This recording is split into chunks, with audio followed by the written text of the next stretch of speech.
Hello and welcome back to the Simplifiers podcast, where we take topics in business and in life and simplify them. Now, friends, I know something about you.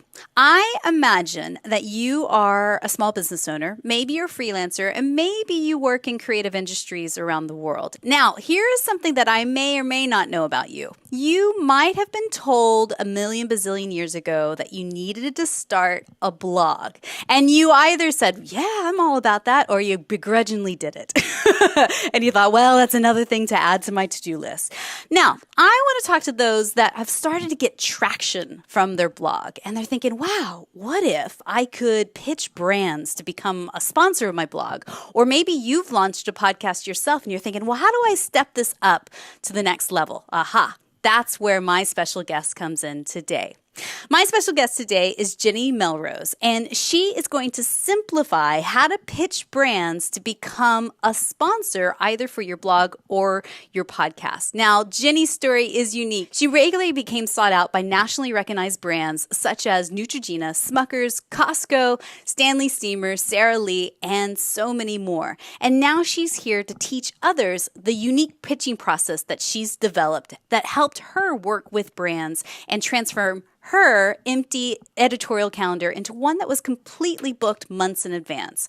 She's combining her passion for teaching with her extensive experience working with brands to help other bloggers just like you guys do the same via her own website, jennymelrose.com. And make sure to listen to her podcast, Influencer Entrepreneurs with Jenny Melrose. So I'd like to welcome to the Simplifiers podcast today, Jenny Melrose. Hey, Jenny. Hi, how are you? Thank you so much for having me. I'm so glad that you're here because I feel like this is a topic that so many, it's like the black hole. You're like, I hear about people doing this, but I don't actually know how to do this myself. So let's break it down for people and simplify it, okay? I would love that. So first and foremost, when you talk about finding sponsors, let's talk about the who and where to find them first. Absolutely. So the first place to start, and many people will probably kind of giggle, but it's obvious one. You want to look in your home. What do you already use? Who is in your pantry? What's in your refrigerator? What can you find in your makeup cabinet? Wherever it might be, you want to look at the products that you're already using, that you know, use, and love. And you want to make sure that you can authentically use them in the content that you create on your blog or your podcast. Yes. So obviously, if you're not a food blogger, you may not look in your refrigerator. Maybe you're going to look in your linen closet or look at your home decor, whatever it might be. So you're going to start to see what are the products that you already have in your home. Then from there, you want to actually check their website. You're going to check their website and you're going to look for something that says press or media. Now, normally it's a tab either up in the top menu bar or sometimes it's down in the footer. But once you find that, you're going to head over to a press release. And on the press release, they're most likely going to be talking about a new up and coming product that they have coming out. Pay attention to that because we are going to use that again in the future. Mm-hmm. But also down at the bottom of the press release is going to be the person in the department who you want to contact. And their email address will be included on that. From there, you want to take that email address and you're going to send what I call an initial pitch to them, kind of really getting their attention, talking about your strengths. Now, sometimes what you will find, they don't always make this easy for you, of course, so it won't necessarily be able to find it on their website, but this is where you can go to social media. A lot of times, the best place to start is going to be Instagram. Mm-hmm. Take a look at what they're talking about. If it's a product that you already have, one of our secret weapons is to actually use Instagram stories. Talk about that product because what happens is when you tag them in your story, it now goes to their DMs. So they're going to have a direct message. And a lot of times they will come back to you and give you a little heart or say, thanks so much for talking or sharing about us. And that's where you continue the conversation, talking to them about their products. Okay, Jenny, I'm going to pause you there because you just spewed out a whole bunch of good stuff and I want to slow you down and go back because there's so much that you just said that you're like, well, this is just so easy. Let's just do this way. Wait, okay, pause. First and foremost, I love the idea of going into my pantry and seeing what products I'm currently using now that are potential brands. And let me just ask you this, Jenny, because this seems like a silly question and that I'll probably say that a lot during this episode, but what if it's a really big brand? Do they care about little old me? It really depends, honestly, on the campaign money that they have set aside. So what I would always say is you want to be authentic about who it is that you're talking about. So even if they are large, getting a feel, finding what they're talking about, what products are coming out, and if they have a product that might be a perfect fit for your audience. Because that's honestly what a lot of people miss, is they think that it's really supposed to be just about you as the blogger or the podcaster, when in reality, that brand cares about your audience. Right. Who are they? Why are they going to be interested in their product? So if that, then yes. Yeah. So I think that does it come back to what I hear a lot lately is thinking about, if you're a blogger or a podcaster, thinking about yourself as a micro influencer, that, it's not necessarily that you need 3 bazillion followers on Instagram to even get the light of day of Instant Pot. It's a matter of knowing that you have access to some real dedicated fans, right? Yes, absolutely true. Micro influencers are the ones that are now able to actually get a step ahead, because the brands are going to pay you based on your following. So even though you may not have 100,000 followers on Instagram, they care more about the people that you do have and the engagement that you do get, and that's what they're going to pay for. Right. So, okay. So when I'm looking in my pantry, when I'm looking around my house, I'm thinking about the products that I use, but I'm also, I guess the assumption there is that my listeners, my audience are probably similar to me and are probably using those same products in their household. Is that the assumption? Absolutely. Okay, great. So then once I've started to make a list, so I would do it maybe in like a Google spreadsheet or something like that, would you suggest? Yeah. Okay. Yes, absolutely. Perfect. And then, you mentioned, okay, now how in the world do I find a contact in there? So you were mentioning going to their website, seeing if there's a media or press button, seeing if there's a latest press release that they've written, and literally there it is. There's the magic gold mine. I mean, I think we all kind of go, well, I have no idea how to contact somebody at Sara Lee or Costco or whatever. And you go, oh, it's just that easy, Jenny. Yeah. It is. Yeah. Oh my we goodness. actually call that's your golden ticket. Yes. So it's the perfect place to start. And I would assume that if it's a press release that's written in the last year or so, that would be the agency that currently has that account. I imagine if it's a press release that's been written 5 years ago, it may or may not be the right person. They may not be at that agency anymore, and or the brand may no longer be with that advertising agency or that PR agency, right? That is true. Yes. So if it is outdated, like let's say for your example, 5 years, that's where I would still try to send the email. Yep. One of the tools that I actually think is you have to have if you're going to be sending initial pitches is Streak, which is a Chrome extension that you can add to your Gmail service so that you can tell whether or not the email has been opened or not. So it's Streak, STREAK. And in that way, you're not only able to see if it's been opened, but also how many times. Is it getting passed around the office to try to get more information about who you are and if you might possibly be a right fit. But part of the reason that you definitely want to have something like that to know whether or not they're opening the email is it's a follow-up game. A large part of pitching is the follow-up. There isn't anyone really out there that's going to answer in the very first email that you send. Right. Okay. So before we skip ahead, Streak, we'll definitely put a link in the show notes for people so you can find that. So make sure to click back to our website to find all the tools that Jenny talks about today. Before we go into follow-up methods and all that, I want to talk about how to structure the pitch. So that very, very first email, what do you suggest? Break that down for us. You have to know your kind of elevator pitch. What makes you different? What is it that you're creating your content? Who is it for? So what is it that you're doing and who is it for? Yep. That's going to be part of that initial pitch. You also want to be able to set yourself apart. What is it that you do differently than everyone else out there? So if you're on Instagram stories constantly and you get great engagement, then I would highly recommend bringing that up. But let's say that your following isn't necessarily the largest. You're a micro influencer. It might be the fact that you're a homeschooling mom of 9 kids and you're still able to run your business. Or it could be that you're a Michelin trained chef that now is a food blogger. That is your expertise. So finding what your expertise is. And a lot of times I have a lot of clients that will come to me and say, but there's nothing that sets me apart. Yeah. You often have to go into your background. What did you do? What did you go to school for? What are you known for? And sometimes asking the people in your life that are friends, what sets you apart? What makes you different? Yeah. Because they'll often be able to say to you, well, you're great at being able to communicate this, or you're great at spreadsheets, whatever it might be. Yeah. So, and I think that that's really a key takeaway there is to ask your friends and family, and if you have a following, ask your audience, like, what am I unequivocally known for? And that may be very scary coming out the gate to ask that question. So maybe even just sending it as a direct message to 3 or 4 or 5 people to start. But once you get the momentum going and you start getting that feedback back, you might actually be surprised. You may think that you were really good at this, but everybody thinks, oh, well, duh, Jenny, you're really good at this. And that might change how you pitch brands altogether, right?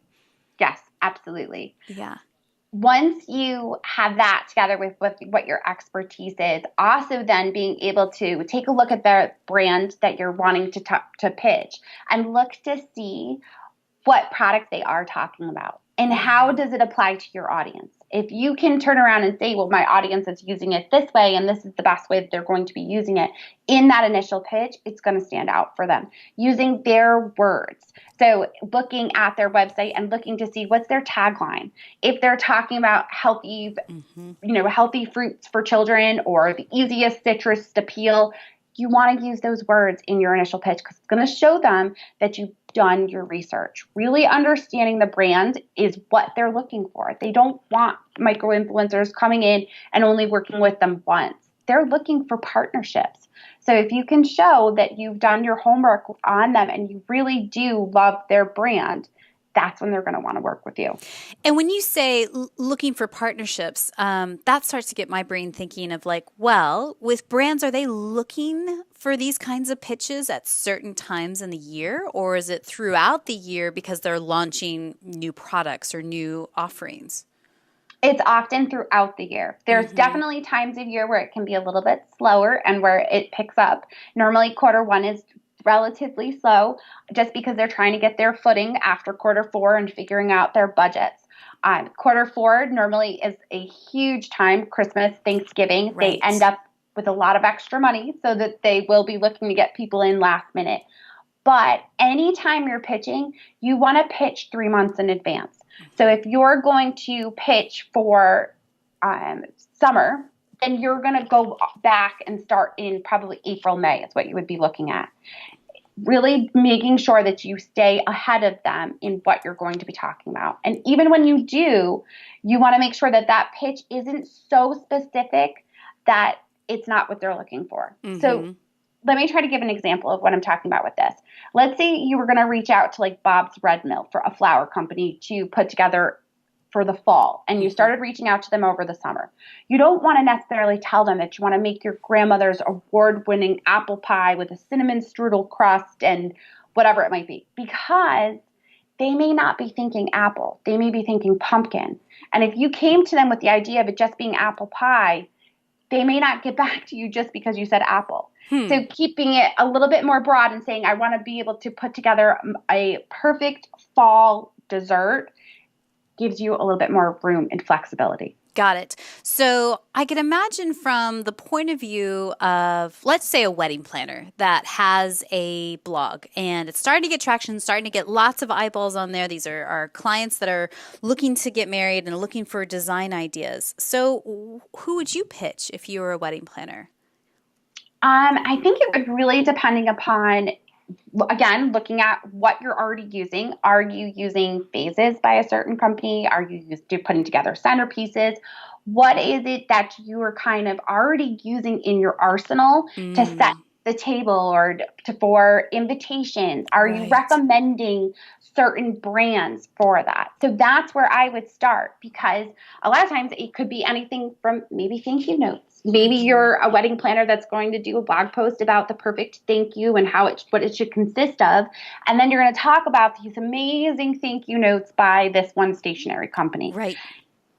You can be as creative as you possibly can to authentically create that content that your audience is going to want to hear about. That's the biggest piece. Right. And then I think you as a brand, like if there are wedding planners that are listening to this episode right now going, well, why would I do all this work? This sounds like a lot of effort. The bottom line, the why behind it is more traffic headed to your website, right? The potential that the brand will retweet and, send out and forward your social media posts onwards and outwards, and that they'll shout about it as well. But, there's a potential, there's revenue from this, right? If it's a sponsored post or what have you. So it's another revenue stream into your business. Yes, the revenue stream is a large portion of it because they pay for the blog post, they pay for the social media that goes along with it. And then if you do anything that's a little bit more out of the box, like a video or something else like that, they pay for that. I mean, depending upon your social following, you could be getting paid as from 100 all the way up to I have clients that make $5,000 a post. That's incredible. So it really depends upon your following. And then again, if you build that relationship and create a partnership where they can consistently come to you and say, hey, we want you to talk about this on your blog, it becomes steady income. And so are bloggers, like the clients that you're working with, are they talking directly to the ad agencies, or are they talking directly to the brands, or is it a bit of both?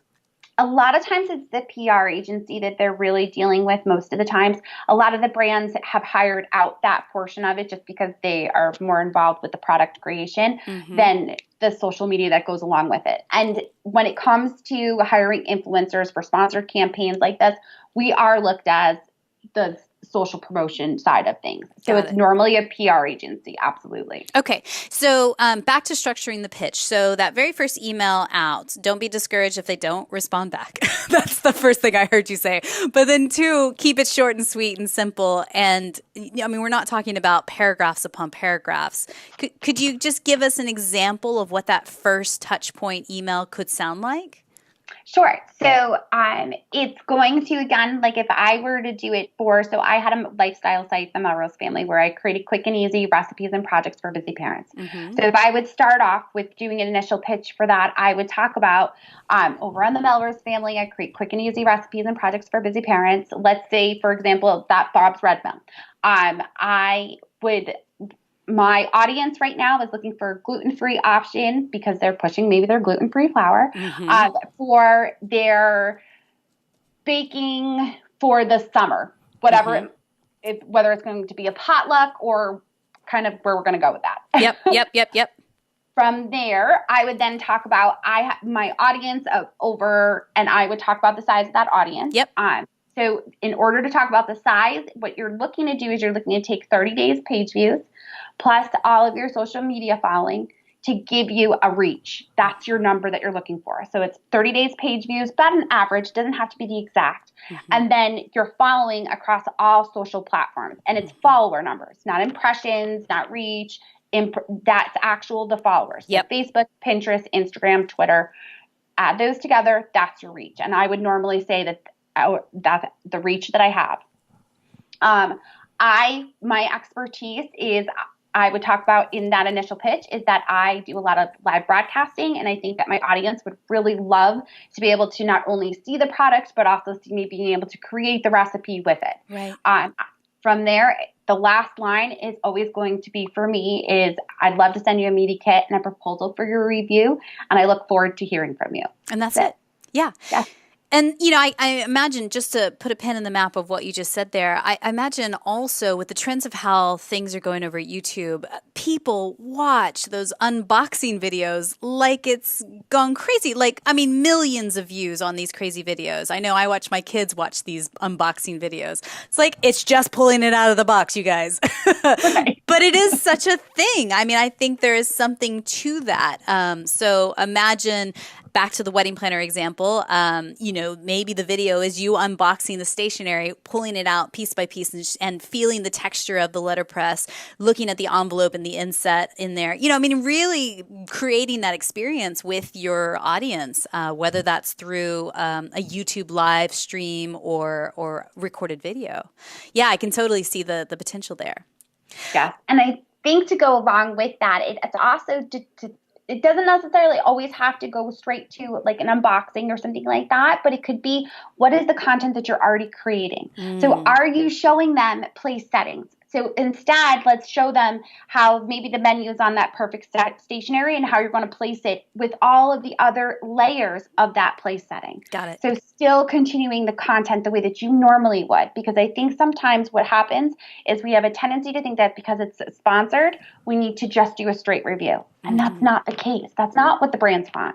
They want you to authentically still tell the story, just incorporate their product into it. Right. And also maybe make it relevant and timely as well. So what are the latest design trends? That's where the stickiness comes from as well, and what people want to see, not just something generic. Yeah, it makes a lot of sense.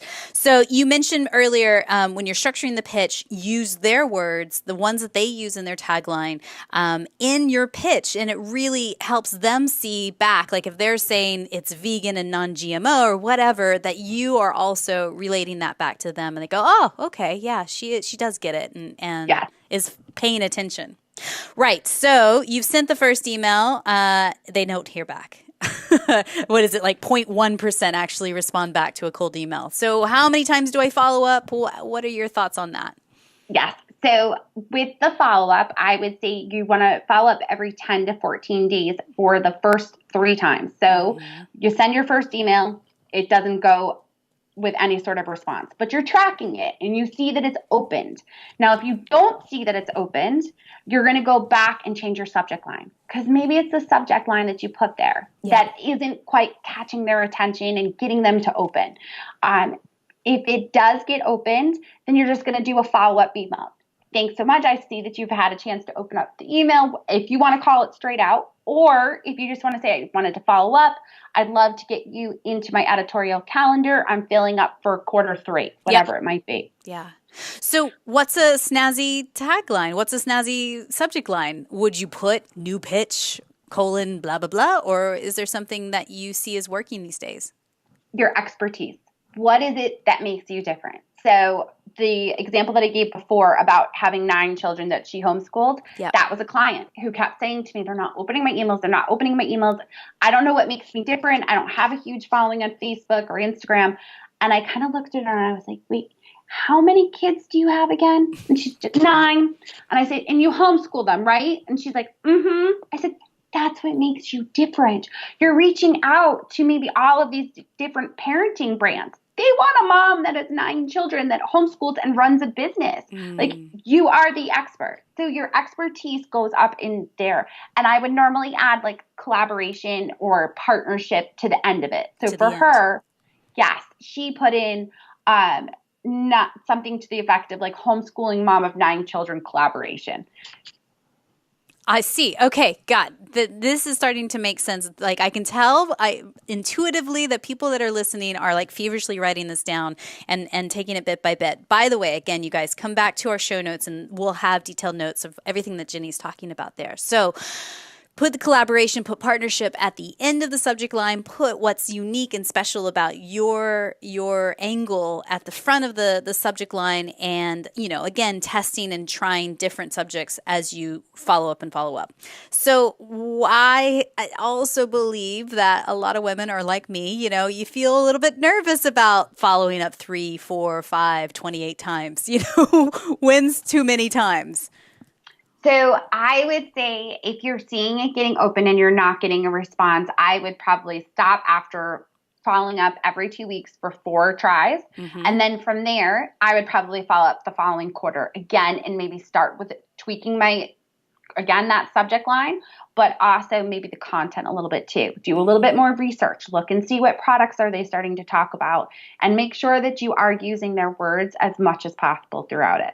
Okay. So I want to go back to something you said at the top of the episode that I think is solid gold.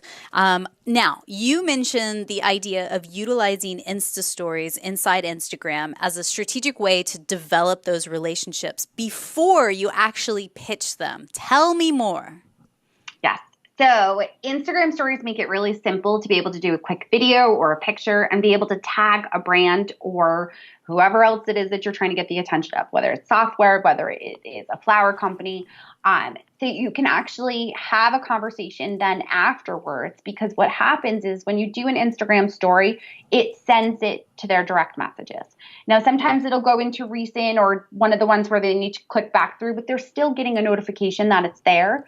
And a lot of times the brands will want to follow up because it shows good customer service. Mm-hmm. If they see a direct message being answered, they'll give you a heart or they'll thanks so much. And this is where you can start to build that relationship where you're going to ask them, hey, do you guys have any new products coming out? My audience loves this one line of stationery that you have, whatever it might be. Mm-hmm. And just building from there to see what could possibly come of it. Because ultimately what you're going to look to do is you're going to look to get the email address in direct message. So maybe you've gone back and forth a couple times chatting it up about their new stationery that's coming out.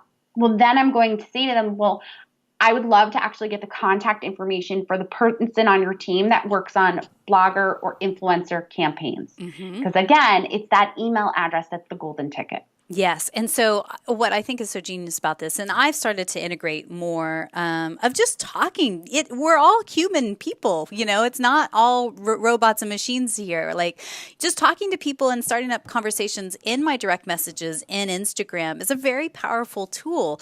And, I love the idea of starting to tag those brands, weeks, if not months before you pitch, so if you know that you want to run or you'd like to run a sponsored campaign during Christmas 2019, let's say, this is the time to start developing those relationships with those brands, in May, June, and then potentially pitching them in July, August. So having that forward thinking, I think it's genius, Jenny. I mean, genius.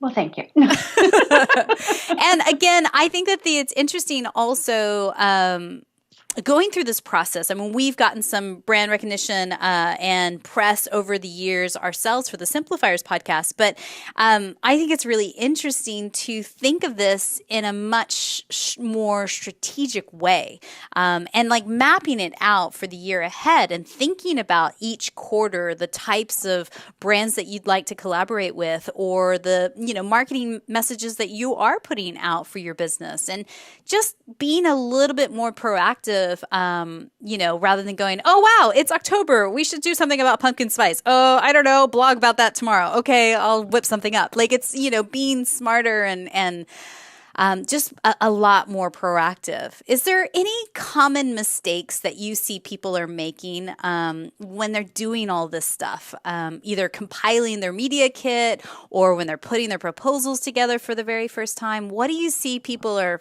flubbing up? So it's funny that you bring up the media kit because that's normally it. What a lot of people have a tendency to do is they'll put prices on their media kit. And that is not what you should be doing, because what they're going to do is, especially if you're going to put it per task or per deliverable, when you put together a proposal, which should be separate from your media kit, your proposal should be a package price. Okay. They get a certain number of deliverables. In other words, a blog post, a social share on Instagram, a social share on Facebook, Twitter, Pinterest, and then it gives them a package price for all of those things. Yep. The reasoning behind this is because what most brands are going to do is they're going to try to bring you down. They're in price. They're going to say to you, well, if you pitched $1,000 for that package, you're going to come back and they're going to say, well, we only actually have a budget for $800. And your response is going to be, okay, great. I'm going to take out this social share or whatever it might be that you feel gives you value for your time to still do it at that $800 price or whatever price it is that you're charging based on your social following and page views. Yeah. And that's so fascinating because I've seen it across the board with other people's media kits where they put the price down. And, I think sometimes it's interesting if I could call myself a micro influencer myself, I sometimes am looking at the big dogs, the ones that are charging $10,000, $50,000 for an Instagram post. And you're like, wow, it's so like night and day from where I'm at this stage in the game. And you see them all posting numbers, and it's just, it really is defeating. And that's where the imposter syndrome starts creeping in. But when you say to not put prices on the media kit, what are you putting instead? The media kit should consist of your social follower numbers, so Facebook, Twitter, Pinterest, Instagram. And then it also should talk about your audience. Mm-hmm. What percentage is what age range? Yep. You can get all of that information from Google Analytics, as well as what percentage is male, female. And also, especially if you're in a different country or even if you're US based, being able to tell the company what percentage is US, maybe Canada, and then anywhere else based upon where you are. You're also going to talk about, you're going to have your bio as well as information about your site on there. If you are doing your own photos, you absolutely need to have 1 or 2 pictures of the content that they can expect to see and deliver. And then the last piece is social proof. So if you have worked with any other brands or been featured in other publications, then you just want to have their logos on there as kind of that social proof that you have done this in the past. Mm-hmm. Okay, great. So are there other common mistakes people make when it comes to the proposal side? Like when they pitched the email, right? And that very first email, there's nothing attached, right? Right. But then it's when they make contact back and they say, oh, okay, this sounds interesting. That's when you attach your media kit. That's when you attach your actual written custom proposal, right? Yes, that's correct. Is there anything else that we shouldn't be doing or mistakes there? Not really necessarily in the proposal phase. Where a lot of mistakes then get made is after the proposal, they've got the deal done, and a lot of influencers will take their foot off the gas. So when it comes to then creating the content, it's sometimes will be inauthentic. So it's not necessarily something, it sounds like a review or it sounds like it's sponsored. One of the things that on the Melrose family that people were always attracted to as far as my audience was that my sponsored content was actually my most popular content, because the only reason you knew that it was sponsored is because I was letting you know in the beginning that this is a sponsored post on behalf of, I was doing my disclosure. Yep. But the content still sounded like my voice. Yep. It was still me authentically using the product and showing you possibly how I was going to make it in my Caribbean fish tacos or whatever it might be based on the post. So it's really about staying authentic and creating it the way that you normally would. And then the other piece is then promoting it the way that you normally would. If you are one where you use Tailwind for Pinterest, then if you are normally sharing something and resharing it over 3 months to multiple boards, you need to be doing that with the sponsored content as well. Yep. Yeah. So again, you mentioned the tool Tailwind for Pinterest, and that's how you can schedule posts over a series of time. It's similar to like Hootsuite or TweetDeck or something, but it's specifically an app for Pinterest. Yes. Great. We'll put the link in the show notes for that one as well.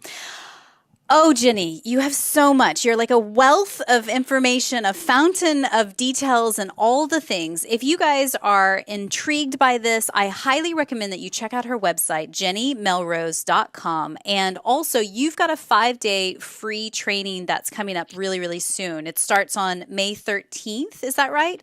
Talk to us about that free training that you've got coming up.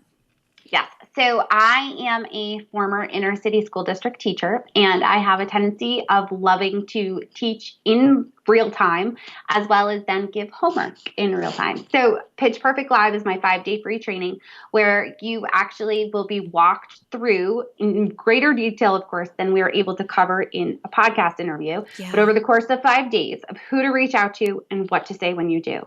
We'll dive into understanding your avatar and creating that elevator pitch so that it's not only clear and concise for the brand, but also for the people in your life that think that you just blog in your yoga pants. Right.